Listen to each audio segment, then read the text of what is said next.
Erros comuns que as pessoas cometem com os narcisistas. Quem já foi vítima de uma relação com uma pessoa narcisista pode se ver em meio a muitas perguntas após o término da relação ou a constatação dos abusos. Como que eu não percebi isso antes? Por que demorei tanto para agir? Onde foi que eu errei? A resposta para essas perguntas e outras perguntas podem estar no narcisista, ou na forma como você resolve conflitos. E é disso que eu falarei nesse vídeo de hoje. O meu nome é Anderson Contaifer, eu sou médico, especialista em clínica médica, sou professor de medicina, também atuo como terapeuta ajudando vítimas de relacionamentos abusivos com pessoas narcisistas. A verdade é que a maioria das pessoas desconhecem os traços de um verdadeiro narcisista até que se relacione com alguém assim e busque ajuda. Mesmo quando cientes, muitos subestimam as implicações desse transtorno de personalidade. Um primeiro erro muito comum é presumir ou esperar que os narcisistas demonstrem empatia emocional. Na mente de uma pessoa altamente empática, e diria até bondosa, presume-se que todos nascem com o dom da compaixão. E esse sentimento, porém, fez e faz com que vítimas muitas vezes interpretem as ações egoístas do narcisista de maneira mais benevolente do que merece, acreditando que no fundo ele se importa. Tal engano permite que muitos narcisistas passem desapercebidos por anos, ferindo aqueles que estão ao seu redor e passando impunes por isso. Se você já acompanha meus vídeos há muito tempo,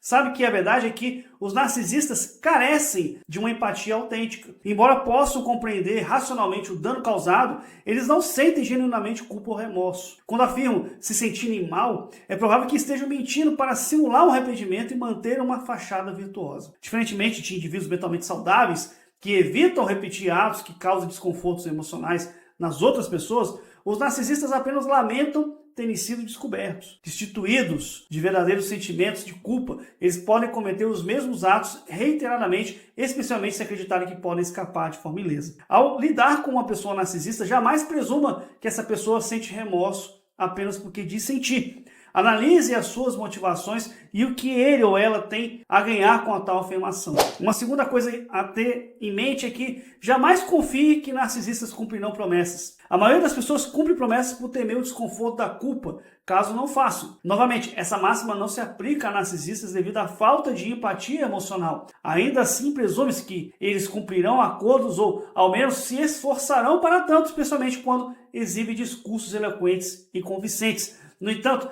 narcisistas são especialistas em negação e transferência de culpa. Com frequência, eles conseguem se esquivar de suas responsabilidades e manter por perto as relações que vão favorecer algum tipo de exploração futura. Portanto, ao negociar com um narcisista, exija garantias antecipadas de compensações financeiras ou execução prévia de sua contraparte antes de honrar com qualquer compromisso. Essa é a única forma segura de coibir o rompimento de promessas.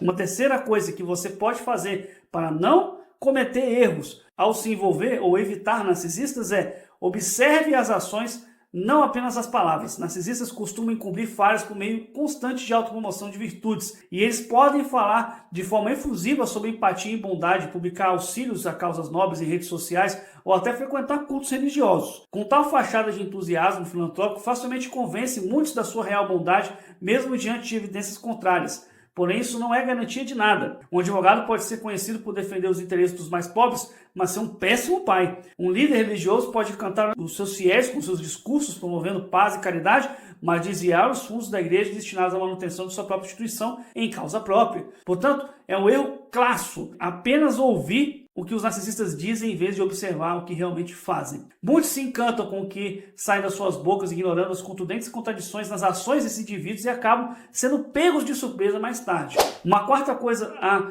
se saber é que não alimente vãs esperanças de mudança. Seja em amizades ou relacionamentos amorosos, muitos insistem em manter narcisistas por perto, nutrindo esperança de que amadureçam e melhorem com o tempo.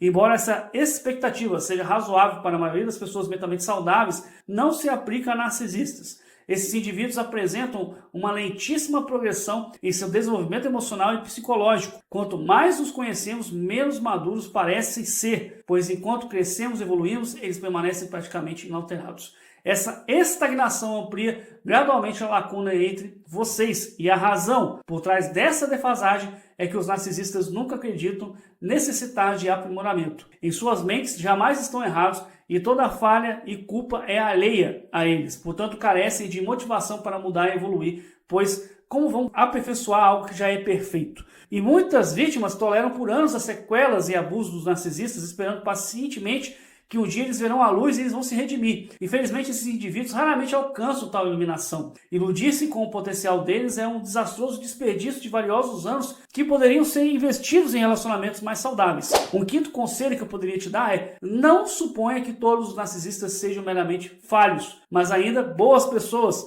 A ficção frequentemente traça distinções maniqueístas entre o bem e o mal, com vilões sendo constantemente cruéis, heróis eternamente virtuosos. Contudo, a vida real não é simplista. Até mesmo figuras históricas notoriamente malévolas como Hitler poderiam apresentar certos traços positivos, como o apreço por animais. Obviamente não redime ele de nada, como uma boa pessoa, muito menos. Narcisistas podem ter dias bons devido a fatores circunstanciais como bom humor ou interesses ocultos em tratar bem alguém momentaneamente. Muitos se apegam a essas esporádicas demonstrações de bondade, ignorando o padrão consistente de malignidade. Os próprios narcisistas, por vezes, exploram essa tendência distribuindo pequenas migalhas de amabilidade quando excedem os limites para aplacar as vítimas. Lembre-se que até pessoas verdadeiramente más não o são integralmente o tempo todo. E apenas porque alguém lhe presenteia com raras pérolas de bondade ocasionais, isso não compensa o tratamento global de descaso e abuso. Porém, um adendo, como eu já disse em outros vídeos, nem todos os narcisistas fazem atos maus e ruins com o intuito de conscientemente machucar o próximo. Muitas vezes isso se dá como resultado de sua imaturidade e egoísmo. Uma sexta coisa que você precisa fazer é: desconfie quando parecer ter mudado. Outro erro costumeiro é acreditar que o narcisista mudou quando ele se comporta melhor por um período. Geralmente essa transformação temporária ocorre impulsionada por interesses mesquinhos. No ambiente profissional, o narcisista pode repetidamente se tornar um colaborador dedicado apenas porque vislumbra uma promoção no horizonte. Em casos ainda mais sombrios, podem até mesmo se mostrar prestativos com pessoas gravemente enfermas, mirando uma possível herança em seus testamentos. A maioria das pessoas reluta em acreditar que alguém simularia mudanças drásticas de personalidade por semanas ou por meses apenas para obter vantagens egoístas. Contudo, tal ceticismo deriva do desconhecimento da real natureza do narcisismo patológico. Dessa forma, sempre que o narcisista aparentemente muda e passa a ser mais amável, é prudente reservar julgamentos e não baixar a guarda precipitadamente. Observe com cautela, pois é provável que ele retorne ao padrão costumeiro mais cedo ou mais tarde. E uma sétima coisa que você precisa fazer é: não os acolha reiteradamente só porque aparentam o arrependimento. Quando narcisistas são flagrados em atos de traição, ódio ou perversidade, geralmente eles negam tudo. Caso a negação não prospere, tentam deslocar a culpa para uma terceira pessoa, e apenas quando essas estratégias falham, podem ser forçados a se desculpar. Essa sequência defensiva evidencia que o narcisista está simplesmente procurando uma saída, sem o verdadeiro arrependimento. Ainda assim, a maioria consegue encarar suas vítimas firmemente e oferecer pedidos de desculpas que são sinceros, especialmente quando almejam algum benefício e reconquistar a confiança alheia. Muitos caem nessa armadilha porque narcisistas costumam ser exímios atores e simuladores, alegres em dizer o que quer que seja necessário para escapar ilesos. E eles se aproveitam da tendência humana de perdoar e esquecer para escapar repetidamente das consequências. Se o narcisista percebe que pode facilmente obter perdão com pedidos de desculpas falsos, continuará utilizando essa artimanha. Além disso, poderá até mesmo cruzar limites ainda maiores no futuro, sabendo que basta algumas palavras vazias para recompor a situação sem enfrentar quaisquer penalidades reais pelos seus atos. Acolher reiteradamente o narcisista é compactuar com seu jogo manipulativo, pois na maioria das vezes eles não têm a intenção genuína de mudar o seu comportamento.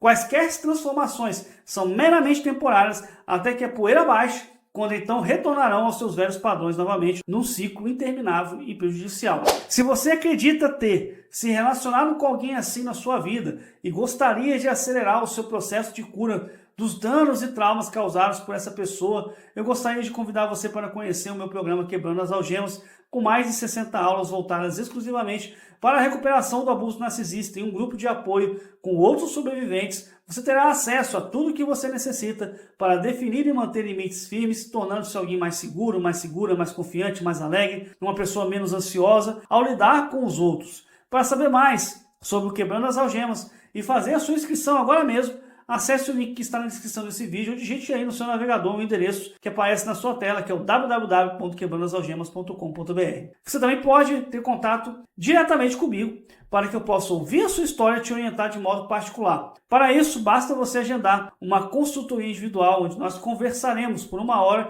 e eu vou te direcionar pelos melhores caminhos baseados nas suas necessidades atuais. O link para entrar em contato comigo também estará logo aqui embaixo na descrição desse vídeo. O que você achou desse vídeo aqui, desse conteúdo que você acabou de assistir?